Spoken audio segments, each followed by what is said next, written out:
touching the ball too low, standing too high, having your racket too high, too low. These are all quite common problems when playing half long with your forehand.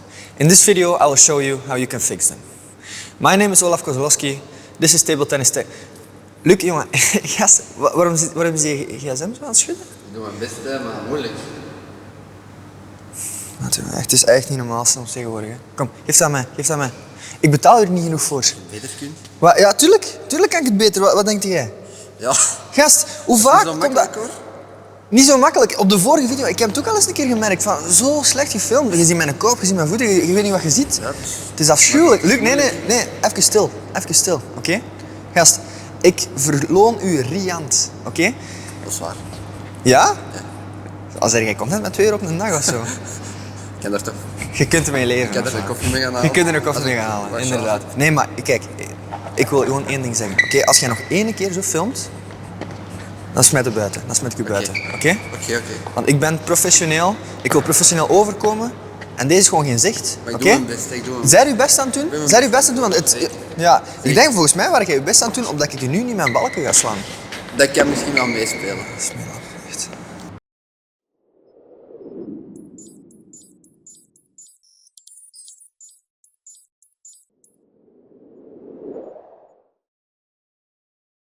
So hello guys, welcome back again to another video. I'm here as I always am in Antwerp in the Kilipong Hall of my sponsor, and today we're going to look at the half-long forehand.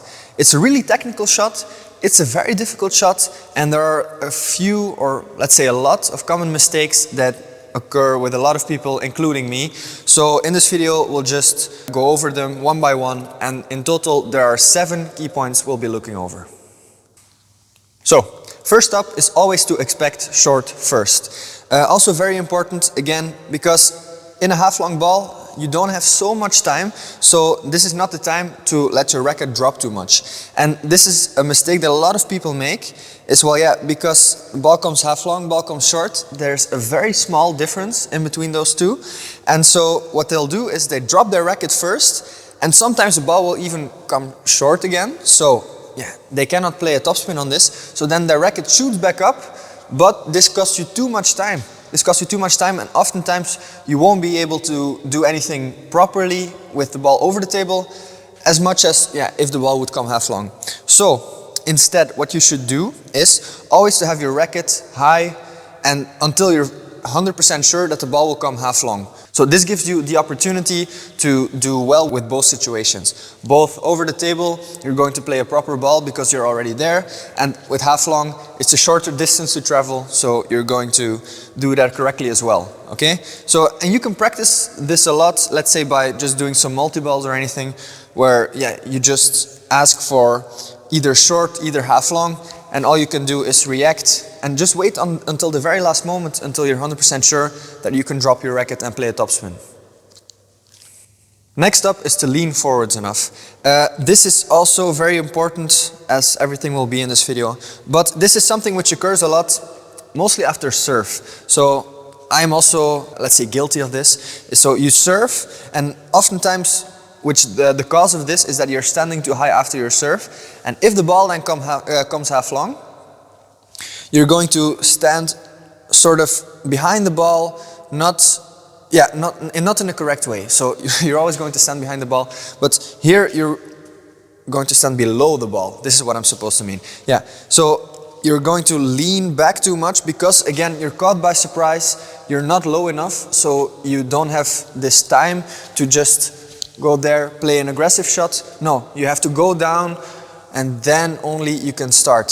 So by then the ball will have dropped too much, and that is a problem again. So if you stand low enough after your serve, or just in general in the rally, okay, you will be able to still lean forwards and play the ball forwards, okay? If I'm standing like this, standing like below the ball, all I can do really is just carry the ball over the net, maybe put a little bit of rotation in, but for sure nothing speedy. I cannot put any quality, any aggression in this shot. So again, stay low after your serve, or just in general so you can lean forwards. Okay, now you have to know when to have your racket high and when to have your racket low. Okay, there are some times when the ball comes high enough or you're early enough that you can really go for the point on a half-long forehand.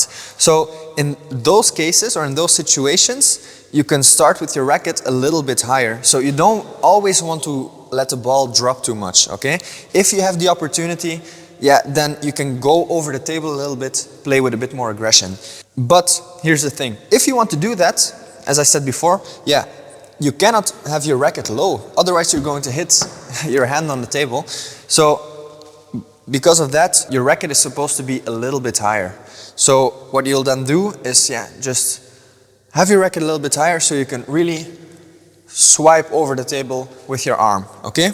If not, it's very difficult. But again, there's a time and a place for everything.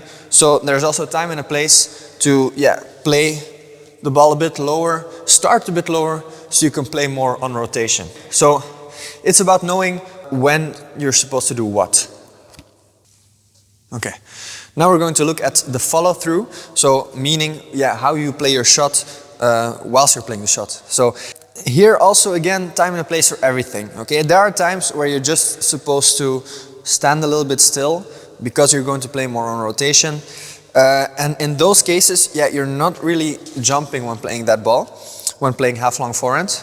But there are times where you're going to want that, okay? So when the ball comes a little bit shorter, for example, when the ball comes a little bit higher, so you want to put a bit more power in your shot, yeah, in those cases, you're going to want to jump a little bit, to stand a little bit closer to the ball. But here's the thing, it's not so clear, at least to me, what you should do here. Okay, there are people who say that, let's say with the dominant foot, that you want to accelerate with the dominant foot. So when you're playing, you're basically doing this. Okay, so you're standing below the table, and this is what you're doing. So you're getting closer to the ball by setting your dominant foot a little bit more under the table. But there are also times, or at least there are also people who say that, yeah, on those accelerations, you want to go underneath the table a bit more with your non-dominant foot. Maybe it's applicable in some situations, but I'm not a huge fan of it, because oftentimes, let's say a lot of times you'll see people when they step around, they play a half-long ball and they go like besides the table, so they accelerate like this. Yeah, in those cases, okay, it looks very nice, a lot of power in those shots, okay, so you stand very close to the ball, all is well, but from this position, let's say if the ball comes back, yeah, I mean, you have to run around this corner. It's not so easy. So if the ball comes in your middle, I'm not such a big fan of really accelerating and setting an extra step with your non-dominant foot, but more so with your dominant foot getting a little closer to the ball. Okay? And in next key point, I'm going to show you how to stand really correctly underneath the table. Okay, key point number 5, I think, is to stand correctly under the table and to stand correctly facing the ball. So here are 3 things that are very important. 1 is your hip, 2 is the position of your feet, and 3rd is to just stand close enough to the ball. First of all, the hip. This is very important here. So you want to stand low enough, as I already mentioned before, as I emphasized before, because if I'm standing too high, and again, half long, possibility that the ball comes very short over the table. If I stand very high, then yeah, here I'm blocked by my leg. I cannot really go much over the table. But instead, if I stand low enough, and I stand like with my hip around the height of the table, I can really go underneath the table, I can really stand close to the ball, I can really lean over the table a lot in a correct way. That's why you need to stand low enough. And yeah, you do that by sort of having this guideline of your hip on table height. Now, second of all, the feet. So you're not always going to stand with the dominant foot or the non-dominant foot in front, okay? So it depends on what part of the table the ball is coming.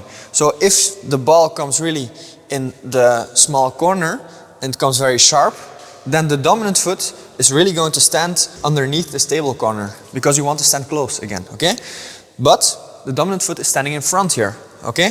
So you see this, yeah, here, my left leg, so the dominant foot, is going to stand in front. But there are times, yeah, maybe where the non-dominant foot stands a bit more in front, okay? So it's a little bit fluid. Here, I wouldn't stand too much, naturally I wouldn't stand too much like this. I would more so do this. Maybe I can accelerate by having my non-dominant foot move up while playing the shot. But yeah, at the start, the non-dominant foot is going to stand in front. So you see, again, it's quite fluid. Depending on what part of the table the ball is coming on, you're going to stand differently. Now, third of all, is to just stand close enough to the ball. So, yeah, if you see in other videos of mine about the short game, where you also have this problem of standing too far to the ball or standing too much behind the ball, yeah, those are all problems which are common, but also they occur and they're very important to notice when playing other shots. So here also, in the half-long forehand, you need to watch out. So if you stand too far, yeah, you cannot put any power in it, just also a lack of control. And yeah, you cannot get close enough to the ball, both with your arms, both with your shoulders, with everything. So you need to stand close enough to the ball. Also means that you cannot stand behind the ball, okay? You need to make enough space so you can play the ball properly. Okay, next up is the shoulder and what to do with your shoulders. Shoulder, of course. Yeah, you're going to want to lean over the table. Luc, jongen, blijf van die camera. Blijf van die camera. Gast, ik ben bezig. Oké, zo. Echt. No, the shoulders. Again, the shoulders. Sorry for that, for the interruption. No, you want to stand close enough, as I have emphasized time and time and again here in this video. But also, yeah, I mean, the shoulders, they play a big part in guiding the ball to wherever you want it to go. So, you're especially going to feel that your shoulders are going to be very important when playing, let's say, a half-long forehand down the line. So, again, if you want to stand close to the ball, by going low, you're automatically going to lean a bit forward. A good thing, by the way, so you need this, okay? You don't want to stand too upright. You want to lean forward, and then also, really, especially if the ball comes very short over the table, you're going to want to push yourself even more forward, have these shoulders really pushed forward a lot, and then, yeah, you stop wherever you're playing to, okay? So again, they play a big role in guiding the ball, so yeah, be wary that they play a big role, so pay attention to them, okay? Have them push forward and have them facing wherever you're playing to. Yeah, so the last key point is the forearm. So you want forearm acceleration, but you also don't want to play tennis, okay? So, see, this is the thing. If the ball comes very short, maybe also even very low, but you're going to want to go over the table. See, there are not so many things that make the ball carry upwards. So apart from your forearm, so you really need this acceleration, so you can put rotation on it, so you can really carry the ball upward. Luc, ik zie je vinger voor scherm. Ik zie je vinger voor scherm. Zeg het expres aan het doen, of hoe zit dat nou? Echt waar, ik ga eens echt een keer, ik ga hem iets aandoen, wat het is echt, So yeah, again, the forearm acceleration. So you really want to have this extra speed, this extra generation of speed, so you can have the ball go over the net, okay? Because otherwise you're going to make this mistake, you're going to get the ball in the net. A lot of times, if you go over the table, but you're doing nothing with this forearm, okay?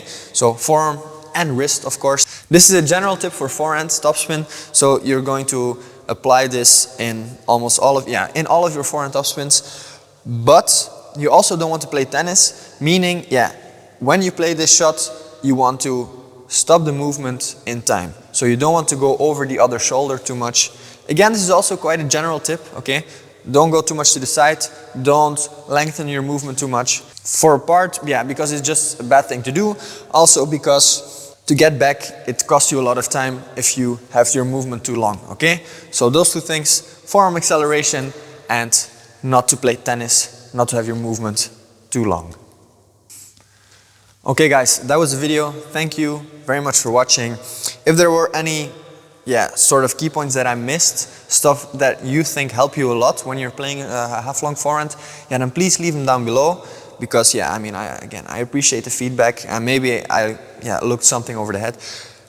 Nick, I looked something over the head. Yeah. Okay, no, it's a saying they say in Dutch, but it's not an English thing. I looked something over, just maybe.